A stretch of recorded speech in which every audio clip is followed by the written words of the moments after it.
Start record.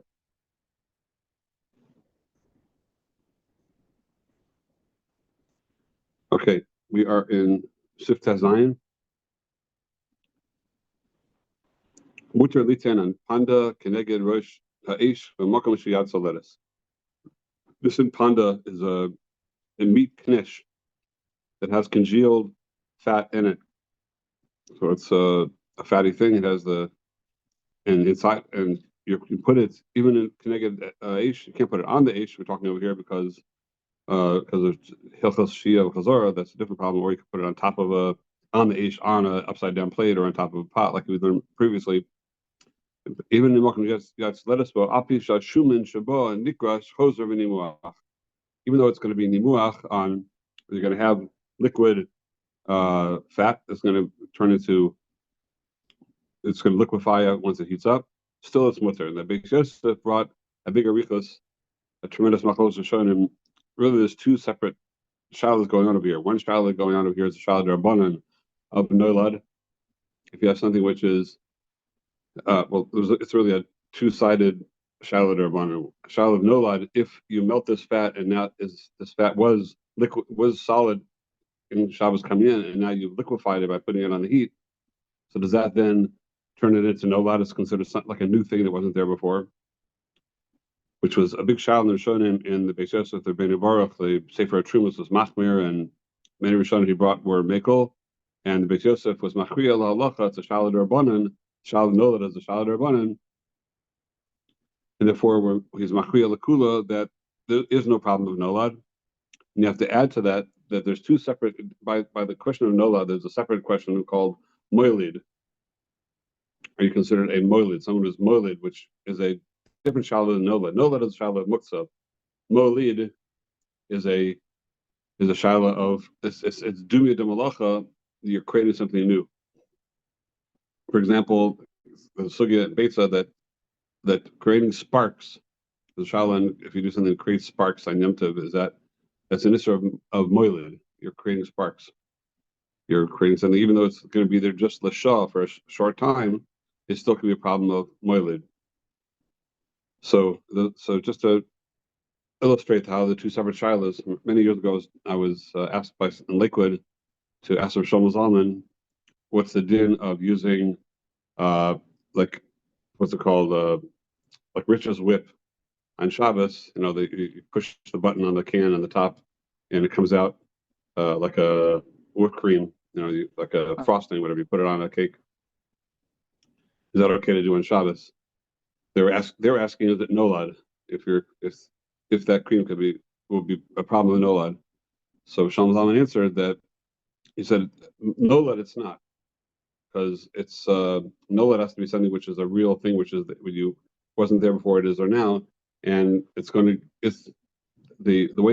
way that works. That the whipped cream is that it's liquid in the can, but it's pressurized in there, so like CO2, whatever, and when you let it out, so it basically combines the liquid with gas and just gives it bubbles, and it bubbles up, and that's how you have this new thing, which you see this also some soaps. You see hand soaps that you see, in bathrooms. It's liquid. You see the liquid, and then you push on it, and it comes out like a creamy kind of thing. Comes out with cream. So Shlomo Zalman said that nolad it's not, because it's really the same thing as it was all along. It just has air bubbles in it. But it is a problem, he said, of moilid, because moilid, you see that if you take something from one form to another, you create a different form in it. And even though it's going to be l'shah for a short amount of time, like a spark is going to come and go very quickly, but it's still called molid, which is a shala in postgame according to the Mahamas in Beitza. That's a deraisa. The Taz holds even Yom Tov that it's a deraisa, which is Taz quotes that. Others try to hold it's only derabanan. Balkopanim, it's at least it's a derabanan of molid, and so that's a separate question that the Mishnah Berurah discusses over here. And the chiddush of this din is that even though before it was karush, it was congealed fat, and now it's becoming liquefied, it's not a problem of nolad or a problem of molid, because you're not doing it biyadayim. Molid would be a problem of you doing it biyadayim, which would be similar to, which we compare it over here to shin chaf. You're not allowed to marasek as barad.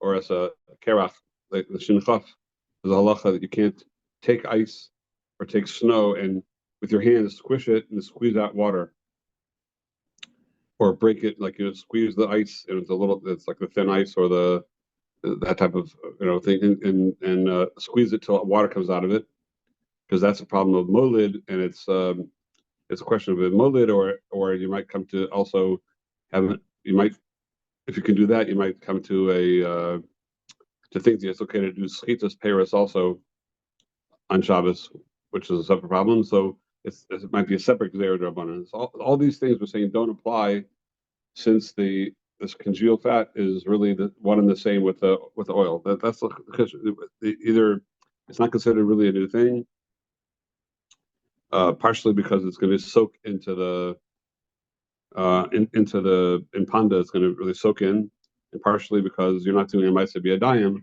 All these spores are being thrown out by the Mishnah Berurah over here, that they go into the equation of why it's okay. And now seems to be a much bigger problem over here, a much bigger question, that why is it not going to be a problem of bishul deraisa? These are all shalas of Rabbanan, molid, nolad. What about bishul deraisa? What about that nakuda? So Mishnah Berurah says over here a tremendous chiddush which has ramifications throughout bishul and throughout Hilchos Shabbos. Really, that the lashon of Mishnah Berurah. One second. Yeah, so Mishnah Berurah says cut kuf. He says in panda hu pashtida niskar b'kamakomos hu pas kfula mamula ticha shuin nosnin sham kedei lachamo. It's full of pieces of fat, and you put it there to heat it up. But tam shemuter. Now there's not just the question of nolad here. What about bishul deraisa? What about the fact that you're going to have, it's going to turn into liquid, and that liquid is going to be heated up. So basically, you're heating up new liquid on Shabbos.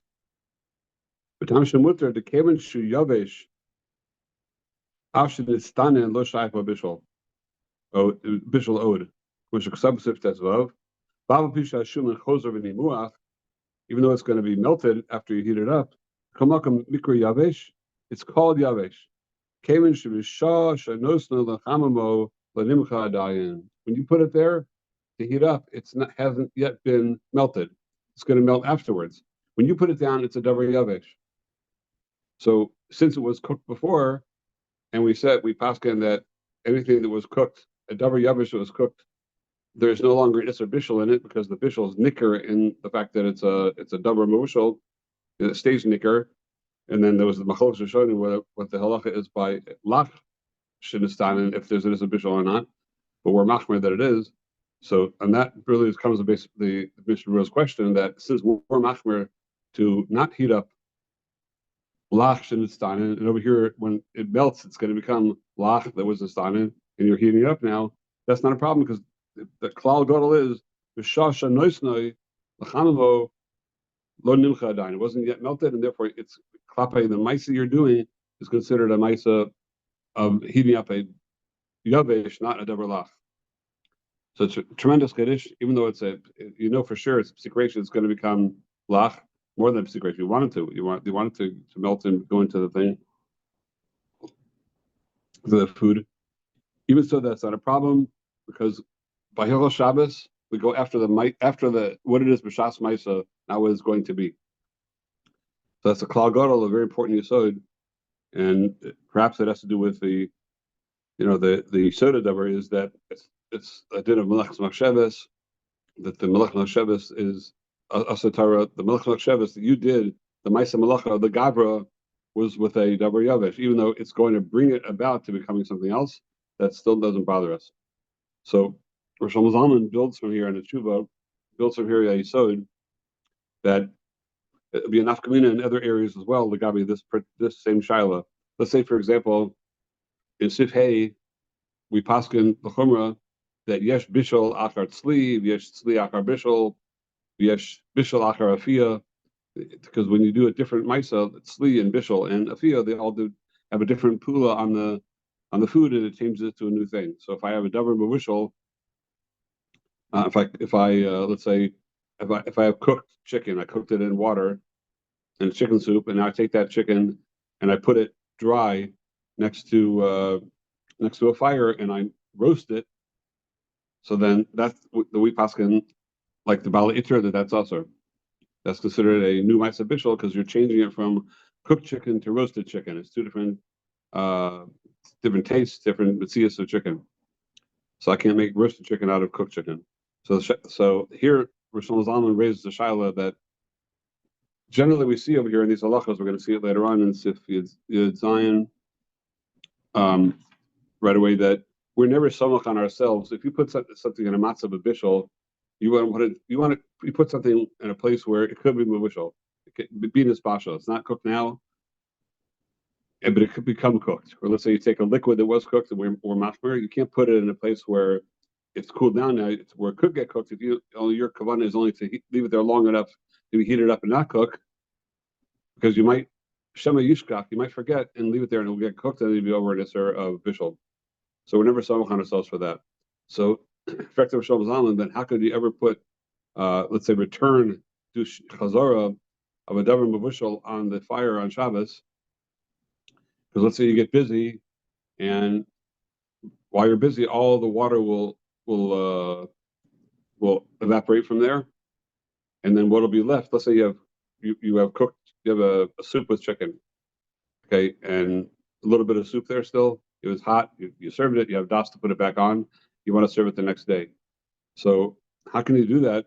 Because maybe all the soup will boil out. You'll be left with nothing but the chicken, and the chicken will be dry on the fire. It'll get roasted. So now it'll be tzli achar bishul. So to say that's not your intention because like you plan to take it off before that, you want to serve the soup also. We're not samach on that. We always say that shema yishkach or get involved in something, and therefore it will all cook out, and you will be tzola. You roast your chicken in that dry pot. Is this not a misnamic varala? Like, why would you want that to happen to your chicken? I don't know. It'll be roasted chicken. It could be very geschmack. Have good roasted chicken. It's also very much not derech bishul b'kach. That you'd make a soup. You could ask that on every tzli achar bishul. Why do you want it? It's already bishul, but we paskin there's yes tzli achar bishul. So if you artzel it, it's a problem. So it says the Shalom Zalman. The answer is this sif. The answer is we learn over here. Since b'shah, you put it down, just like by the Panda, b'shah you put it down. The congealed fat was congealed, and it was a davar yavesh, even though it's going to melt later after the heat affects it after a while. But when you put it down, it was davar yavesh. So it's not considered that you're cooking a davar lach. You're cooking a davar lavesh, and it might become lach later on, because everything goes basar, the zman of the ma'aseh malacha. So huadin over here, if you put the chicken on the fire in the soup, when you put it down on the fire, you put it there to mivashal it, or to keep it heated as soup. So even though later on it might dry out and become tzli, that's not your problem, because you b'shas hanocha, b'shas malacha, b'shas the ma'aseh adam, it was not tzli, it was a ma'aseh bishul. So when it becomes later, that's not our issue. So you see from that, the Rosh Hashanah is learning that what we're learning over here in this sif is this yisod gadol for other areas as well.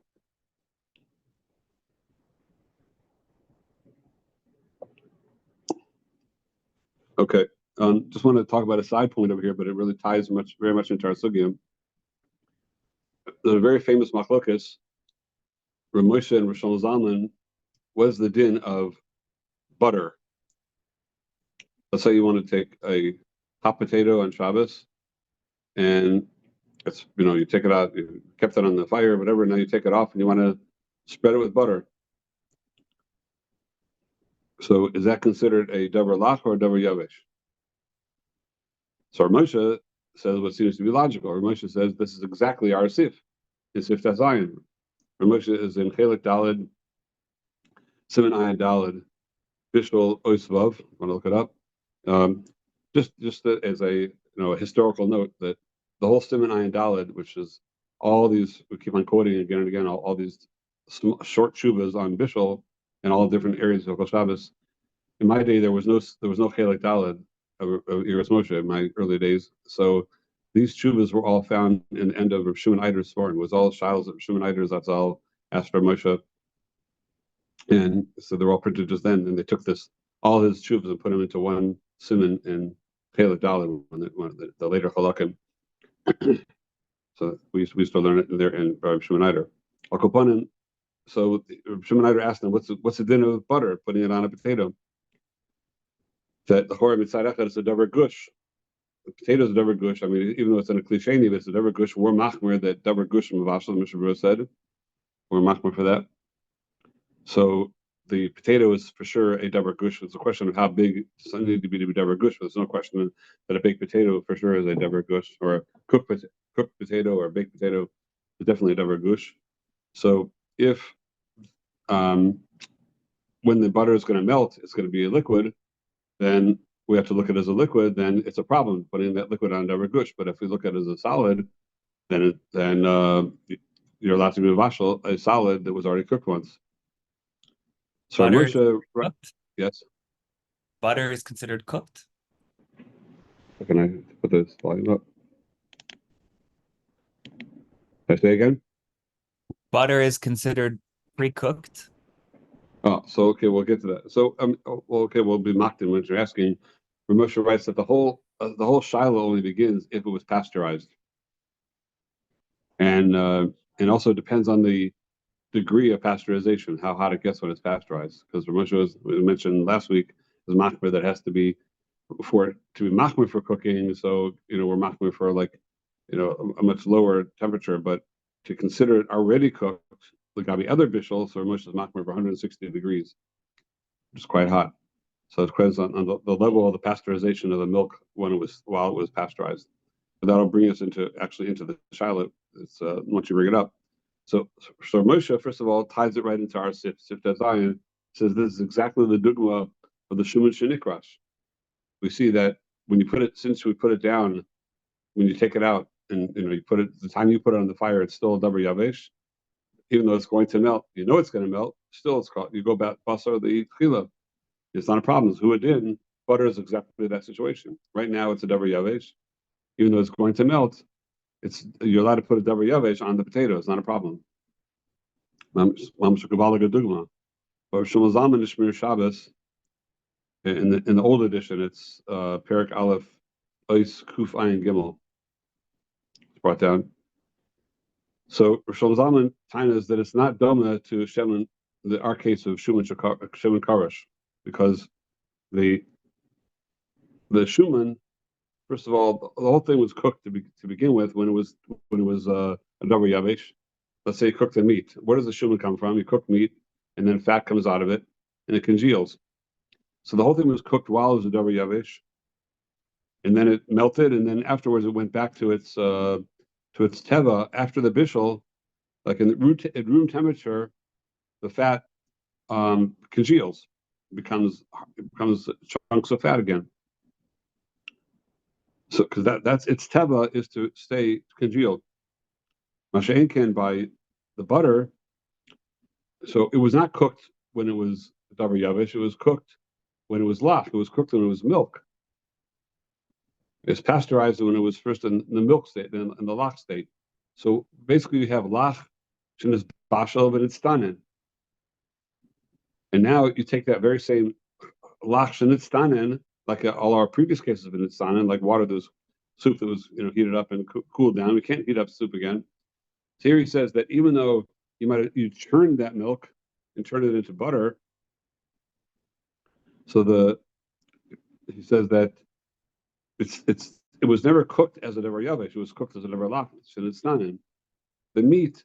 It was cooked as meat, and then that's what melted out the fat and congealed. But it was still cooked as a davar yavesh, and now it's a davar yavesh. It was cooked as a davar yavesh, and now it's a davar yavesh. So. And now it's yavish and it's tanin, which is not a problem. But shaking the butter was lach and it's tanin. And now you took that lach and turned it later into a congealed thing. Number one. That's number one. Number two. Sorry. There's a yisonistic achillik in, yeah. Can we just say that achillik again? I'm just trying to understand why butter isn't the same thing. I'm saying initially it was milk and then it was churned and turned into. I just don't understand the process. But why isn't that the same? Well, when was it the question is, the whole premise of this whole shaila is it considered a davar mavushal that you're allowed to reheat or not? So we say it depends. If it's a davar yavish that was cooked in nitztanen, you're allowed to heat it up. That's our klal, right? Davar lach that was nitztanen, you're not allowed to heat it up. So Ramosha says doesn't right now it's a davar yavish. Who cares? It doesn't matter. It was cooked and it's a davar yavish. Shlomo Zalman is no, it's not a right. It's not a tsusha. It's not a dimion because the fat was cooked as part of the meat. It was cooked as a davar yavish, and then it became lach afterwards. True, but then it went back to its state of being yavish. So now it's a davar yavish that was cooked, and you're allowed to heat it up again. Masha'enkin, the butter was never cooked as a davar yavish. It was cooked as a davar lach. It was cooked as milk. In the pasteurization process, it was cooked as milk, and now so it was milk that was heated up and then cooled back down again. Right, you got rid of the bacteria through pasteurization, whatever. But now it's cooled back down again, and now you take that and you churn that into butter. So the butter was never cooked; the milk was cooked, and that was a davar lachshin tanen. So now that it's going to turn back into lach again, it's going back to its original state as lach. Like the congealed fat, its default state is congealed. It started as a davar yavesh, and then at room temperature it congeals, and that's why it's sitting congealed. Mashenkin the butter, and this is the second nakuda that's misarif to this is the butter. If it sits in room temperature, it melts, it goes back to a milk state. Okay, it's yellow, whatever. It's a different taste now, but it goes back to its original state, its default state of being a davar lach. Butter, if you don't keep it in the fridge, it melts. So be'etzem, for some long time, be'etzem butter, be'mitzad when it was mavushal, and be'mitzad its default state, it's really a davar lach. So based on that, it should be a problem to put it on the potato. For Moshe holds no problem, put it on the potato. For Shlomo Zalman no.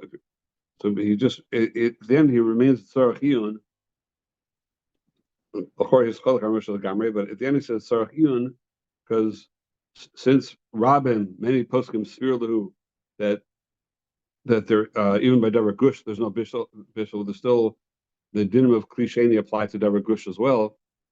So perhaps you can be mitzaref those to the suffix of what's going on with this butter. That he doesn't really say what you're mitzaref it to. It seems like it's never pashut to him that it's a problem of a davar lach. So he says, but sirif those shitas that davar gush is not mavashal in the klisheni. So perhaps one could be makel, but it's a tzarach iyun. It's not a. He doesn't decide that it's okay. It was hard to understand what is the tziruf. Tziruf means you're combining that with some other tzad. So, what other tzad is there to combine it to, according to Shlomo Zalman? But perhaps he means the tziruf to the shitas that ein bishul achar bishul afil balach, which is saw many shitas hold that way. It's a Rashba and it's around many Rishonim hold that way.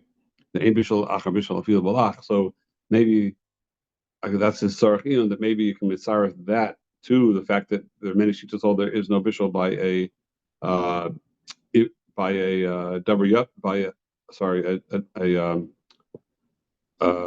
gush and a klisheni, davar gush and a klisheni. So then maybe the tzir of those two reasons it could be mikol.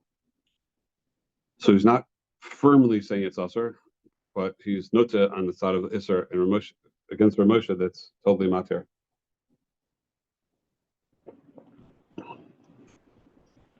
So, well, Allah what to do? I mean, if there's a need for it, certainly, I would think, the decision, the clarity of Ramosha against a suffix of Shlomo Zalman. He has a suffix. Maybe it's okay. Maybe not. Maybe that's machriya. How does Ramosha answer the kasha of Shlomo Zalman though? How do you answer Moshe? Why is this the same as over there? That so-called sof. It was like Shlomo Zalman is a good. It was heated as davar lach. So the fact that it became a davar yavish now, how does that become? How's that enough kavina? It's davar yavish, and so I'm not sure, but possibly you could say that Rav Moshe also is being mitzaref. The shita is the ein bishul achar bishul balach. So that combined with the fact that right now it is a davar yavesh, so it's a davar yavesh that, according to that sad, has no bishul to it, because ein bishul achar bishul balach according to many shitas. So if you're mitzaref that, and Rav Moshe actually, if you remember, Rav Moshe, I'll tell you why it's easier to say that in Rav Moshe, because Rav Moshe, we saw in a different shuva, understood the Ramah. If you remember, let's take a step back. Remember last week we discussed the Shaila and the Ramah. The Ramah in Sif Daled and in Sif Tezvav holds that if it's still warm, liquid is still warm, you're allowed to heat it up again. And we declared a Shaila, is that a Kula or a Chumrah? So it depends. If you hold that the Ramah holds Yesh Bishal Bishal Balach Midaraisa, then he's saying a big Kula. But if he holds there's not, then he's saying a chumrah. There's really no bishul, but we want to be machmer. The people shouldn't make a mistake and think you're allowed to just cook totally cold things to begin with. So it's like really a chumrah. So that shaila is a machlokas. The Magen Avram says in the Ramah that if you cook something lach that cool down completely, then it's your chayav chatas. It's real chil Shabbos. That's what Magen Avram learns. But Chazon Ish and Rav Moshe and Rav Shlomo Zalman all learn in the Ramah that he holds, like the Rishonim, that there is no bishul achar bishul balach, and the Ramah saying a chumrah if it's heated up.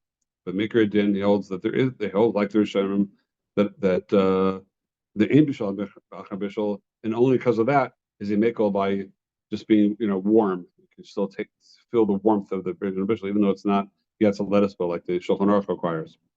So once Rav Moshe decided like that's a shot in the Ramah, and that's how we make it in Paskin, so then it's not so difficult to say that Rav Moshe is being mitzaref that shita together here with like Rav Shlomo Zalman says, mitzaref that with the Davar Gush, and that's how Rav Moshe is mekel legamrei. So to really go a little more deeply in there, what's the machlokas? What's really the nekudas of machlokas for Shlomo Zalman and Rav Moshe? The fact that it's yavesh now, but it was heated up before it was yavesh. Does that give this davar yavesh aspect of being yavesh in its bashal, or is the yavesh now of the butter a new state, and the whole bishul is only in the liquid? That's a deeper machlokas, which I can't say I really have a mahalach in that. Okay. That's that. So the initial bishul is because of the pasteurization. Is that what we're saying? Yes. So if it's not pasteurized, there's no question. Like it's right. But you can't go to the store and buy butter that wasn't pasteurized. It's not there. If you live in a farm, you milk your cow and then you make butter out of it right away. Before you do anything with it, you want to keep the pure, unadulterated milk with all the enzymes intact and everything, and healthy butter, hoping there's no bacteria that are deadly in it. So then in Hanami, then everybody would agree it's a problem because it was never bevushal. That's what Moshe says. The whole shalos begins only talking about pasteurized butter. Yeah, but then the whole machloket about what is considered like the temperature seems like it would be hard to be makel. Yeah, I mean, yes and no. I don't know. To me, like others don't say that, and Shmir Shabbos doesn't talk about that, and could be because that the requirements of having the higher temperature would be that it's very stark side to say that to have the higher temperature, like the 160, like Moshe said, in order to do another bishul on it, that would be, let's say, if you take water out of the urn and you want to put it into the cholent, where it's going back from fire to fire. So you have to make sure that it was hot enough to be, because it's getting mubushal mamash on the fire. But if you're just putting on a potato in a cliche, on a davar gush and a klisheni, how hot is that already? That potato is not going to be the 160. It's not going to be. And there's studim also that it's a klisheni does work, but it's not like putting it back on a fire. So maybe you wouldn't need as high of a. Or Moshe seems to require it, and it was a little tzarachian to me why he's being so machmer on that when you're just putting it on a potato. it's already off the fire and it's not cooking anymore. It's like, you would think that it would be enough to have the lower level of bishul to also be matcha this. So that's okay. That's a nakuda. Okay. Okay. So we already spoke out when the Mishnah says in Sivkot and Kuf Beis that over here it's different than what it says in Shin Chaf. You can't be marasek shelig the barad. You can't grind up with your hands the snow or the sleet and get water out of it, because there it's be a dayim, and therefore it's dumya to a malacha. It's similar to a malacha when you do a biyadayim. Here it happens to Mamela. So according to that, somebody asked me, I was in Detroit last Shabbos, and somebody asked me about putting salt on snow. Let's say if you want to salt yours, if it snows or ice on your sidewalk and you're afraid people are going to slip. So can you put salt down to melt it? Because in Maraska, you're not allowed to be Marasik. You can't grind up the in Shin Chaf, the barad or the shelig or the ice or the snow in order to get water out. So it seemed to me that it's never pasha that it should be okay, because you have a combination of a few things over here. Number one, it's not via dime, even though you're laying the salt down, but the actual risuk of the snow and everything is not being done via dime. And also it's what we asked over there to do via dime. The reason it's dumia to malacha, where there's dumia to schita or to whichever malacha it's dumia to, it's because you want to keep that you want to keep the water, you want to use that water. That's why it's asur. Here the water is holach leibud. You don't want it at all. You want it just to melt and go away. You'd rather have no water at all there.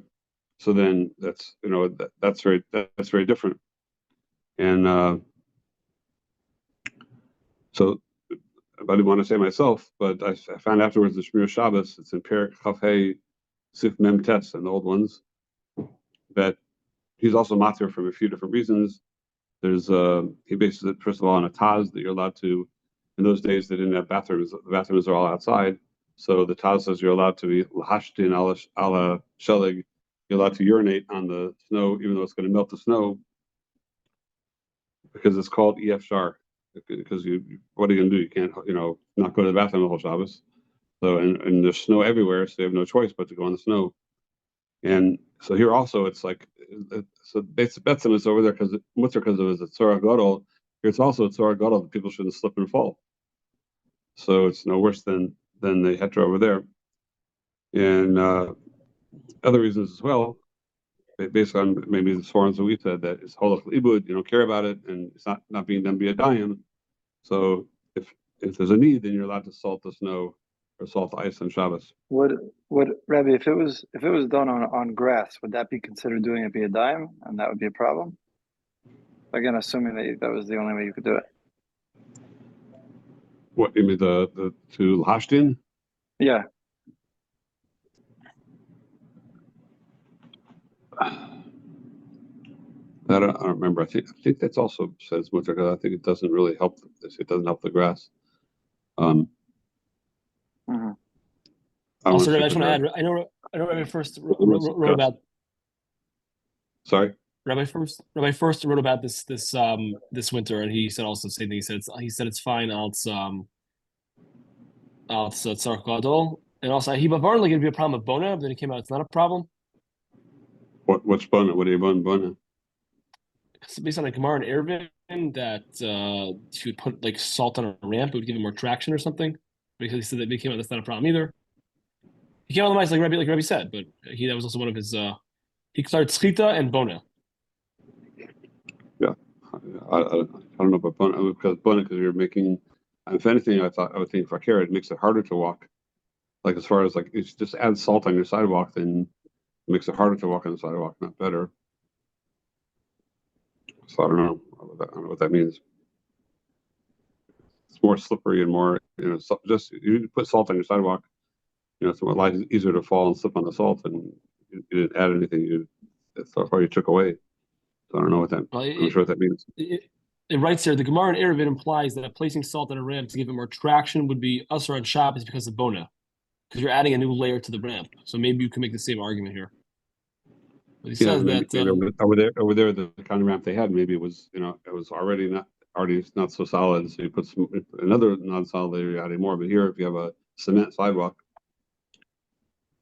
nothing is getting attached. Nothing is really being styrofoam really to the sidewalk, and if anything, you're making it less of a smooth surface. So, well, I think he says that it comes out that the Gemara there basically it's a permanent placement. Here, it's only temporary. yeah, but I'm saying it's temporary and it's not styrofoam. It's going to stay. It's like it goes into the dirt, whatever, like they had. I'm saying, that's one thing, but I'm saying even more over here. If anything, you're makalkel. You're not. It's out the sidewalk. You're makalkel. You're not adding. Right. The only reason to put it was because of the snow, not. Otherwise, it's much safer to walk on a sidewalk without salt than with salt, as far as just a plain dry sidewalk goes. So if anything, you're makalkel. You're not blowing it. You're not helping it. Okay. Rabbi, I remember a klal that's maluach kiroteach. The shayach, like is it mizaris belting? That's if you salt something, like you really like actually put a thick layer of salt on meat and leave it there. Then you can't do that because of milach raseach. But milach raseach is not a Hilchos Shabbos din. It's really a din in Isser v'Heter and Yordea.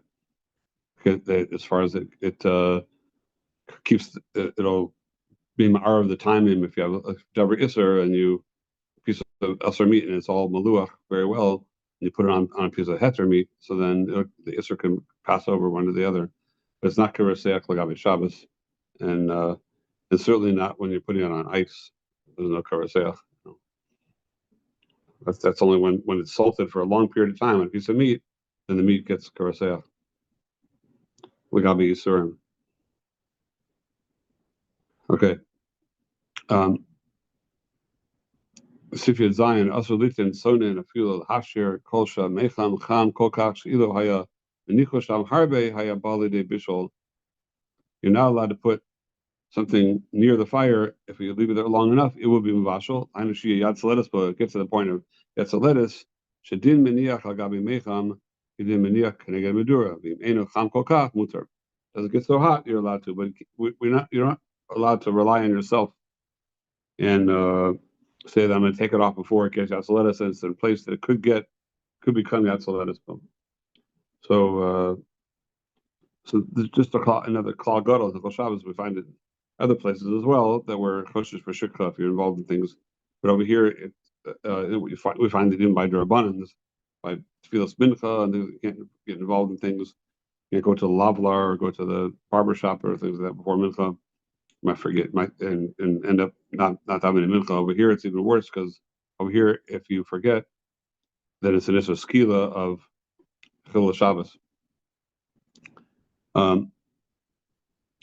Just a ha'ara, which we're not going to really go into right now. I'm just going to bring it up that ha'ara, they talk over here that it's so chamer because it's a skila, it's Chil Shabbos. I'm not sure why it's really Chil Shabbos, even if you would forget, because mitzvah melech machshavos, your das was to not cook it. Your das was just to warm it up. So even though you put it in a place that it could get warmed up, and your das was to take it away. In other words, you had the hedya, you had das to not cook it. You just want to heat it and not cook it, not get it to Yatzaletis bo. Even if it would get to Yatzaletis bo, it's not going to be in a skila because you didn't have melech machshavos, you didn't have kavanah for that. That to be chaya for bishul, you have to have kavanah for bishul. So it's not going to be l'chor nisa deraisa a bishul, even if it is mizbashal. Maybe because Chumrah Shabbos it looks like it, or just right now I have tzorach yon on that, but something to think about. Maybe I'm wrong. Maybe since you did have at least you put it down to warm up, and then it got warmed up completely, so then you are responsible. But it wouldn't seem to be shouldn't be that way based on many sugyas of this kavan lizvok shtayim, and what like the Gemara says, if you had kavanah to throw something that was just robbing 2 amos and it went 4 amos, so you're putter because you only had kavanah for 2. You had kavanah for 8 and it went 4, so you still had kavanah at least Michal Shabbos, so you still were. But if you had kavanah for 2 and it went 4, you're not Michal Shabbos because Lonis Kain Machshavta, your Machshavah was not to Michal Shabbos. So I'm not sure why over here that's different. So Tzarchiyun on that. Rabbi, the Rishon LeZion has a Chakira if there's Grama and Bishul. If it's Shayach and If there's Bishul. what? If there's what? Grama. If Grama is Shayach and Bishul. Since it's Etzem, Bishul is Grama, it doesn't happen immediately. So possibly if there's no Grama and Bishul, it'll be understandable, no?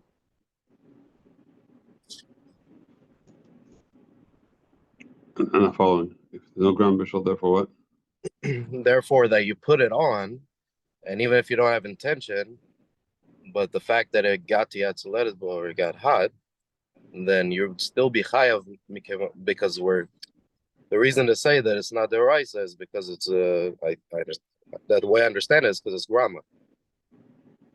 So how can you be? This is not a grama. This is not a grama. It's a direct action. It's not a grama. But I mean, it's akam that bishul is considered a malacha. Then, to the extent that it is a malacha, then we don't consider it grama because otherwise grama b'Shabbos would be pater. So I mean, the nafkamina is if you put it on the fire. That question of grama, you put it on the fire at the end of Shabbos, where it can't possibly get cooked on Shabbos, but it will get cooked on Motzei Shabbos. So the Maisa was done on Shabbos, but the actual Totzah, the Bishul, was done after Shabbos. So what are you chayav for? You're chayav for the Totzah or you're chayav for the Maisa? We know the halacha in the beginning of the Pesach Shabbos. We say that if a person put a dough in the oven in a place for it to bake on Shabbos, so then he's chayav to take it down himself before it actually bakes, because otherwise he'd be chayav chatas. So he's only if he takes it off before, that he's not chayav. And the question is, can somebody else do it? Because the nisr v'diyas apas midrabanan, can someone else do it? So do we say chatei kadesh yiska chavera or not? Do we actually be over nisr drabanan to save him from being over nisr deraisa? But you see clearly that it saves him from being over nisr deraisa, even though he did the maisa that it could bake. Until it bakes, you're not over this deraisa. You're not Michal Shabbos until it actually bakes. That's the whole premise of the Shiloh and the Gemara in the beginning of Shabbos, and that's valid. So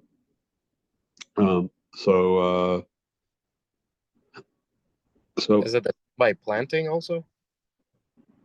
So planting is a similar Shiloh. Planting is different, a little different, but it's also similar. The Eglei Tal compares and it talks about this by Rikus, that planting is the one malacha that the tzatzah can never happen on Shabbos because it takes 3 days to mishtarish. So I put a seed in the ground. One of the malachas is malacha zorea, and it takes 3 days to take root. So the tzatzah can never be on Shabbos. I can never have it planted on Shabbos and take root on Shabbos. Even so, I'm chayav if I plant it. So clearly, Zorea, the Isser is the putting it into a matzav that it could become, turn into a plant. That's clear because no other way. But Bishul, many times, or most of the time, if you mavashal something, that it is ready within an hour or whatever, and you could do it on Shabbos. So the question is then, what are you chayav for? So Pashtus, once it comes to Bashal, it's a Tanai in the Maisa that the Maisa is chayav, but Tanai that it gets this Bashal on Shabbos. But but we don't consider that a Maisa Grama. It's that is the Maisa Bishul. So here, what I'm asking a different question. I'm asking that your das was for it not to get mispashal at all. I'm asking mitzvah malachas machshavas, asur Torah. And if I have das not to do a malacha, and it turns into a malacha, so why am I chayav for that?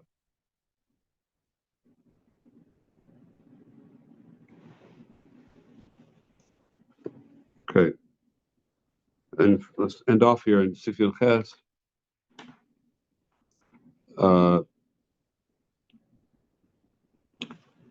Okay, here is a sort of a complicated discussion in a way that He says the ilpas vagdera shevira me rusachim el gavi eish. You take a pot off the fire; it's boiling hot.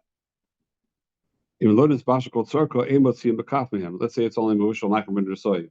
In the Shulchan Aruch's machmir till it's mevushal called tzarko, so I can't scoop anything out of it with a ladle, because by stirring it around, that's going to cause it to cook more. Shenimtza megis. You're stirring it. We see that from the Gemara that megis, stirring something, causes it to move around and cook. So I'll be chayiv mishum bishul. When it's basha called sarkoi mutar, but if it was basha called sarkoi, then I'm allowed to scoop something out with a ladle, because it's arnim bushel, it's no problem.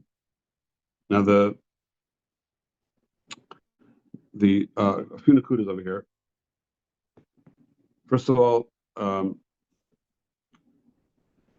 what's very common is if you have, let's say you have a pot on the fire, what comes out from here is that while it's on the fire, you can't scoop anything out. But what the chumrah of the Shulchan Aruch not to scoop anything out is only when it is not mevushal called sarko. But let's say it is mevushal called sarko and it's on the fire, so we're machmir not to do it, because there's not take anything out. We're trying to be machmir not to, because the Sharat Sion brings down here in the Sharat Sion and Oth Kuf Lamed Vav, and then at the end of the Siman, he brings it down in Mishnah Berurah also in the end of the Siman. The last Mishnah Berurah in Kuf Yud Ches brings down the kolbo. The kolbo says that if you stir something on the fire, even if it's a cold sarko, you're chayav chatas. So the Chortz Dever Pella, how are you chayav chatas? What is that? What exactly is it? We always say if something's mevushal called sarko, I can take it off the fire, I can serve it, and if I have das to put it back on, and put it back on again. So I see that mevushal called sarko, the fact that I can put it back on the fire shows that I'm not worried about. There is no more bishul to be done. So what's shot in the kolbo to say that if you stir it while it's on the fire, that is bishul. So the Mishnah Berurah in Kuf Mem Ches, in Sharat Sion Kuf Mem Ches, he says, "Taka v'lo eda hatam." I don't understand the reason for the kolbo. The Maya Difa Hagasa Bishul Mamish. How is stirring better than actual bishul? I'm allowed to actually put it on the fire once it's mevushal called sarko, or even if it's cold in the fridge, if it's totally cooked, and I can put it back on the fire. Okay, that's not a good dinyan, because that's davar yavish. Here we're talking about davar lach. Let's say a cholent type of thing, or something that has liquid in it that's totally cooked, fully cooked. I can take it off the fire, serve it with das to put it back on. I feel all that's annoying, put it back on again. So I'm allowed to put it mamish on the fire. How could stirring on the fire be worse than putting it on the fire mamish? He says there, everyone's moda that there's a machlokes about machal ben dersoy, but everyone agrees that mevushal called sarko there's no bishul anymore. But then Isabel Tosefta Lahedya Akopanim B'diavad Vada Ein. That's what was there. Okay, so we should. It is a kolbo. Everyone has sarachiyun on it. There are many attempted shatim in the kolbo that some want to say. Or Moshe says in a tshuva that maybe there's and let's say you have rice rice with some liquid in it. There's mevushal called sarko, but he says that it can't be that there's no flecks of rice that don't have, they're stuck together or whatever. Some say because they're stuck together, or that there are going to be some that were not yet mevushal. So the whole thing in general is mevushal called sarko, and if you take it off the fire and back on again, it's not going to change. It's not going to mevushal. Those parts that weren't mevushal till now won't get more mevushal either, probably. But if you stir it, so you're like reconfiguring the whole tarubis, so then you might be opening up things that are stuck together and allowing things that weren't mevushal yet to get mevushal. So that's why the kolbo says you're chayav chatas. It's a little bit of pella on its own right, chayav chatas. Even if you find little what Moshe calls kartin, like little specks that get cooked, you should only be chayav bishul if you cook at least a shear of kazayas or kagrogas. There's a shear to bishul also, or those specks would not be mechayiv chatas. Maybe chatzi shear, but not chayav chatas. So the whole lashon of the kolbo is a little bit of the pella. Rosh Zalman I mean, all the Achronim have a pella on it, but there's a Chazon Ish that says maybe by stirring a thing, it brings it to a different level, different state of bishul when you stir it. So it turns the whole thing into something that's a little bit more mavushal. Al Kopanim, Rishon Zalman had, I don't know, pella atzum on it. There's a Maisa, somebody once brought Rishon Zalman a new printing of the Kolbo, and like a new edition of the Kolbo. The Kolbo is an early Rishon. So they came out with a new edition. They brought to Rishon Zalman as a gift, and the first thing he did as soon as he saw it was to turn right to that Kolbo to see maybe there's a different girsa in the Kolbo that shouldn't say Chayav Chatas. So that was something Mamish really bothered him. And we're not going to go into the whole thing. It's an extension just in discussion and many Achronim about what's pshat. There is some that want to say, even though there's Tiferes Shmuel on the Rush that wants to say that even though he says Lashon Chayav Chatas, he's only saying it la floga, but he really means that it's Isser D'Rabbanan. A little bit of a dochak in Lashon, right? But he does learn that way. It's only D'Rabbanan, and many Achronim talk to learn that he only means it D'Rabbanan. But all that being said, so that's one of the reasons to be machmir, not to scoop something from a ladle on let's say something on soup on the fire, because while it's on the fire, then we're cautious that it might be hagasa. However, that being said, the posuk Rameko, if it is the eis tzarech,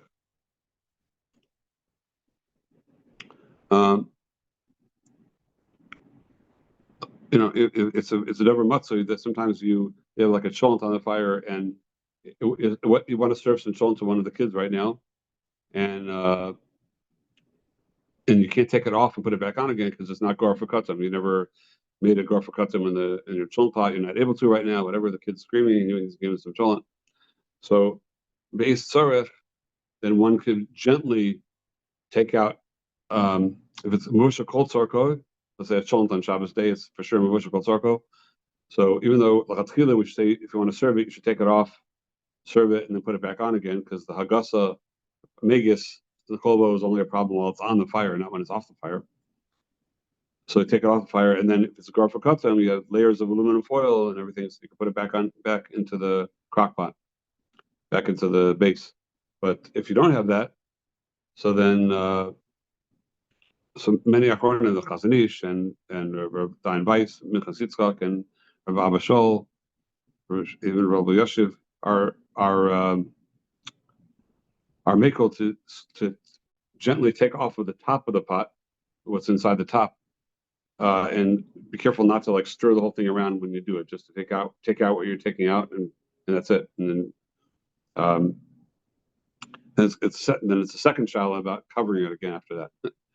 If you to recover it once you took off the lid off the cover. So right now we're just talking about the megas part. Rav Yoshev says it's only okay as long as you're careful not to like scoop from the bottom of the pot. You want that piece in the bottom. You can't do that because that's for sure going to stir the whole pot when you take from the bottom of the pot.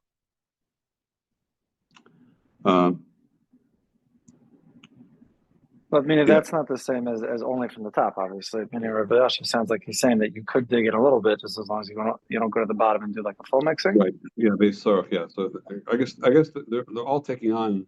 They're all assuming that the kobo is really D'Rabbanan. I think that's the way they're passionate. All that because of all the kashas on the kobo, how could it be? So they're taking this out of D'Rabbanan. Rav Moshe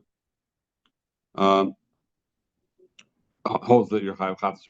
So Moshe is not makel even based sarah to do this, but most poskim are. So the din, I mean, since Rav Moshe holds that it's chayav chatas, it's could be machmir if common is possible, but if it really is makom sarah, there's this smoke because the kobo is for sure a das yachid, even if he holds that it really is chayav chatas, it's for sure a das yachid. It's a chiddush gadol. So that's what to rely on when it's makom sarach. If this is all because it's liquid, and if it's totally yavesh, it's totally dry.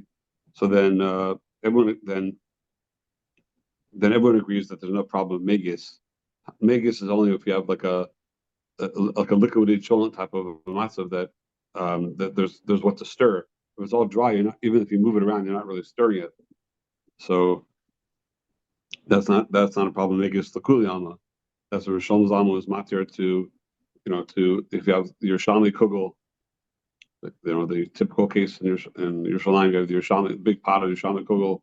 You want to cut it. They cut out pieces of it.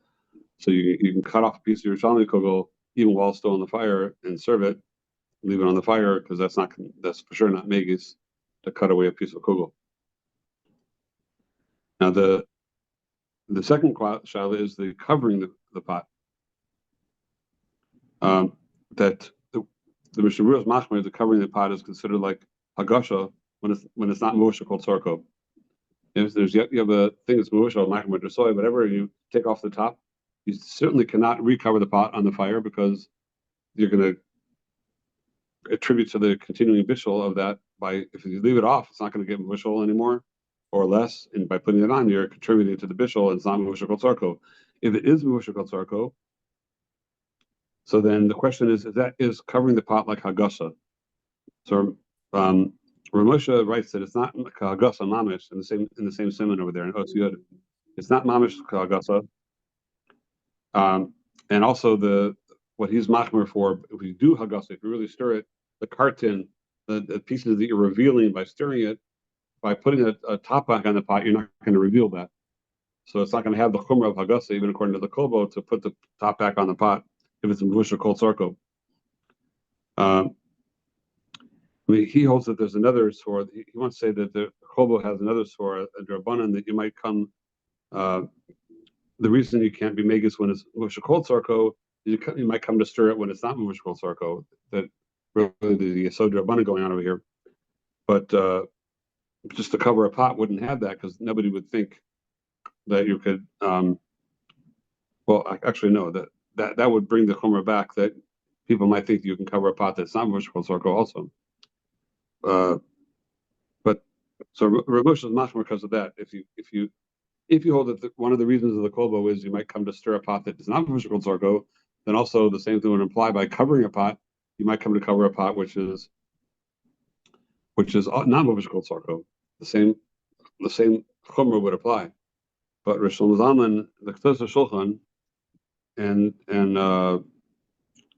with Tukachinsky and Rishon Zalman, they're matter.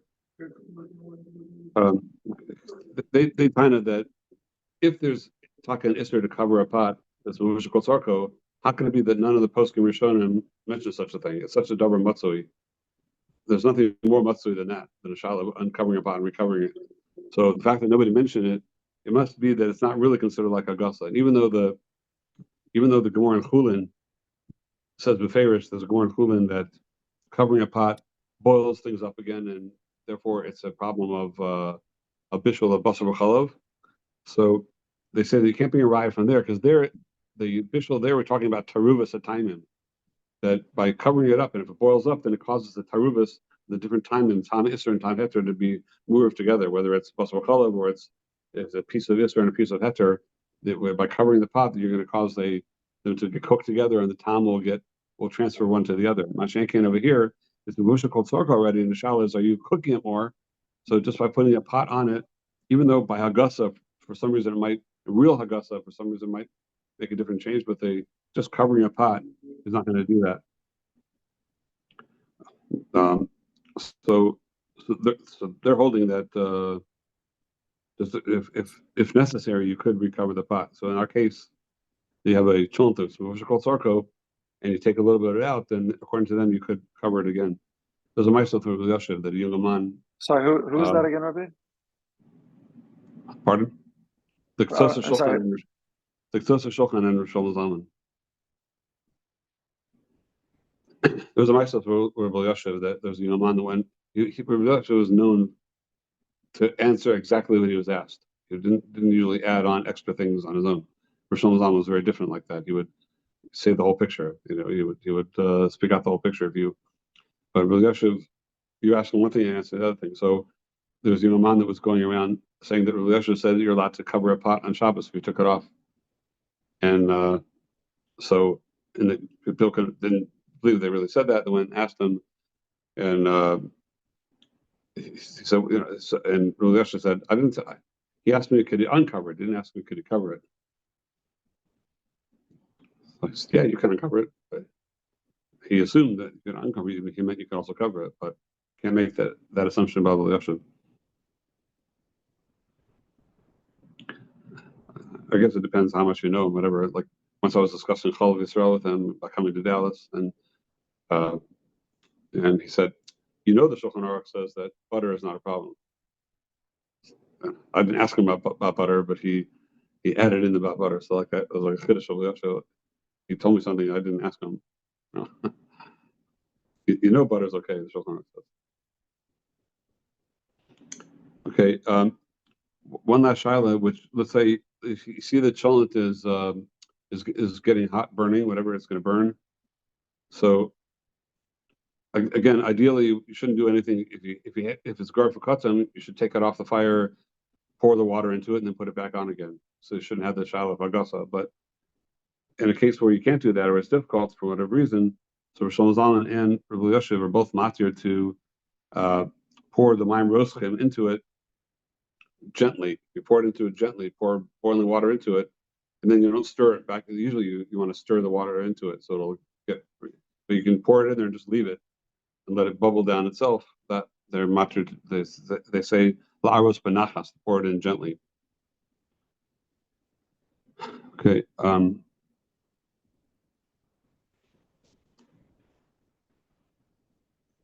Now, just one last nakuda I want to say is that the Ramah is machmir.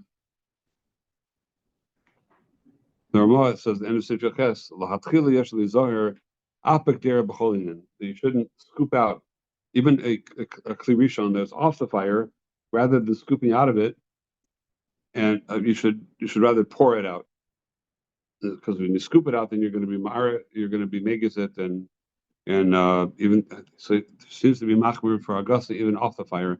That the Mishnah Berurah is meikol. The Mishnah Berurah Kufiyat Zion is shame all the other achronim. They're all cholik on the Ramah, and they say that once it's off the fire, we're not machmir for this chumrah of the kolbo at all. So you could scoop out of it once it's off the fire without having to pour it out. So you're allowed to scoop out of the cholent pot once it's off the fire. The last thing is if you test also latuach shemen shum al tzli ba'odoi keneged hamadura, can't smear the garlic, the uncooked garlic, or the uncooked oil onto the meat, which is keneged madura, even if it's nitzle. It's not a problem of the meat; it's a problem of the shum and shemen. So it's mashmit over here. It's only keneged madura. He brings it down. The Mishnah Berurah says lavdafka. Even if it's if you take it off, and it's on the spit still, it's off the fire. We for sure can't do this because it's a davar gush. And if we're machmir davar gush, then certainly a whole piece of meat that's roasting on the fire is a davar gush. You can't put uncooked garlic or shemen onto it. But what you could do is you could just take already cooked fat. If it's already cooked, and even that you can't really smear it around and crush it, because that would be like we said before in Sim Kuchaf, you can't crush up the ice to get the water. So here you can't like crush up the fat to get the oil out of it to get on the meat, but you could just lay it there bit by bit and let it melt on its own, and it'll just sort of dissipate around the meat. And it's also not a problem of nolad because it's going into the meat, or it's going to be the ikar of the meat. Okay. It's kind of see the end of the Mishnah Berurah. We're not going to talk about it now, but just he says the klolim of Bishul on the explaining how the deraisa works. Okay, so with that we finish at least in the Shalav Siman Shin Ches Bishul. Of course, there's other things to do, but so the next let's say week or so, we'll have Chazara, Chazar the Siman, and it's shown that we'll have a Bechina the following week, or we'll see how everybody's holding if they need more time. 1 week is enough, or maybe if we need 2 weeks to really Chazar well. We'll be in touch over at the end of the week and see what we'll do the Bechina. Rabbi, can I just go back to what we were discussing earlier? Rabbi said something that made me think of the soaps. Rabbi, I wasn't sure if this is what Rabbi was talking about, but the soaps that foam when it comes out, it's liquid, and then it foams when it comes out. Right. That's similar to what we were talking about with the whip, the whipped cream. Same thing. Meaning Rosh Hashanah and Aser is both? I didn't ask about the soap, but it's the exact same thing. So he said it's a problem of moilid. Even in moilid, he said is even the shaw, even though if it sits long enough, like I said, if the whipped cream sits long enough, it'll go back to a liquid again because it's just air bubbles in it. But since it creates a new Matthias for even a short period of time that has a shimush, then it's a problem of moilid, he said. How can there be mylid if there's no nylad? Meaning nothing, if we consider. Because they're two unrelated things. That's what people mix them up. It's two unrelated things. Nolad is a shalom mukta. Moilid is a ma'aser that's dumya to malacha. Wow. The shalom which People, malacha is the dumya to, but it's a bone is a makopatit, whatever. But people which malacha use is it? people use the whipped cream. Is there someone that they're samachan, or is it just they don't think to ask? No, maybe they don't think to ask. But at least I don't know. I didn't ask anybody else. But Shlomo was pasha that it's a problem. And the soaps are sold as like a special Shabbos thing, so you have no issue of meaning that they're marketed as like the best for Shabbos. The ones that come out foam right away. I don't know who's marketing that, but like it's on the marketeers. You know. Wow. Okay, that's good to know. Mamash. Yeah, I Rabbi think it was a few. We need to wash our hands from this. I was at a Shabbos Suda where they by mistake put the cholent up on this crock pot that's not designed for Shabbos, and if you take the pot off, it starts beeping. That's mamish this case where you're like, okay, am I allowed to be magus from the pot gently, or and what's better? I don't want the beeping. The beeping is definitely not more than a darbanan. You know, if you say that the magus is chashash daraisa, like you know. All the poskim were saying you could scoop it out gently. So That's If if you there's no scoop, other option. Here, there is an option of having the beeping happen psikresha, but leinichale at all, and it's going to drive you nuts for the rest of Shabbos, and it's misasek maybe when you're doing it. Or... so I don't know if you're motivated to drive yourself crazy the whole Shabbos. If you have. Uh-huh. Yeshkach. Okay, Shabbos. sorry, just to clarify that point one more time. Rebbe said that has to be a tzarech, right? Meaning what we were talking about with Rabbi Yasha and everybody that not the recovering. I'm saying the uncovering the pot and then taking from it. That has to be like a real tzarech. Rebbe said you this whatever your kids or something whatever it is. What would we define as a real tzarech for that? Like otherwise, like let's say you're having a Shabbaton. Okay, let's say if, you just want to have some Friday night show, for your own pleasures. That wouldn't be a real source, but it's the main meal or it's an important part of the meal. So then the next day where chont is the focal point of the meal. So then that would be more of a tzarech. You just feel like having, sitting and learning and having a bowl of chont Friday night. Well, yeah, okay, but what if you have if you have a Shabbaton and they're like, oh, can we get some cholent, Rabbi? That looks really good. It smells good too. Should I say, oh no, we'll save it for tomorrow? Again, assuming that I can't just take it off the thing and do chazara and I have everything. Yeah, for that I would say it's probably not really a tzarech. It would be geshmak, but it's not really a tzarech. Right, that's more just the geshmak thing. Okay. Yeah. Well, if it's a Shabbaton, then we have what Rabbi said about chatei kedei sheyizke chavercha. The heter kiruv. No, we don't say katesh. Oh. You cannot take off the. I can't take off the ridias apas to save him from mechil chatas. Even though it's me as a derban and him as a derai, so I can't do that. But the concept does apply when you're causing the students to maybe be Michal Shabbos on the way to your event or something like that. I mean, it's they causing him sheyachte kadei sheyizke. Would that work? No, they're being caught to themselves to be zocha. I can't be, I can't drive to let them come. Right. If they're driving anyway, and you're invited them to stay over the Shabbos, and it's not really the Fnei Iber, they would drive anyway. somewhere else. They don't drive to you, they'll drive to the movies or something like that. And that's all a whole discussion on its own right. That's But can you say that? Causing someone to be chayte kedei sheyizke? That's different. That style of Chodesh Yuzka is a from one person to another. But there are times, you can't say one claw, but there are times that the person himself is already Chote, that if he has a little more of a hate, but you look at the big picture, Rosh Hashanah said we say lasak b'divrei Sarah. Sometimes it's like an asik. You have a loss over here to have a gain over there. Like a grocery store could have a lost leader. I'll lose on the grapes in order that they'll buy 10 other things. So there are times you could say that there's a loss right now for this kadesh that kadesh yishmor Shabbos harbe. Maybe he'll become Bal Tshuva and he'll totally keep Shabbos. So I have to know when do you say that, but that's one of the premises. Yeah, shkach. Okay, Shabbos. Yes.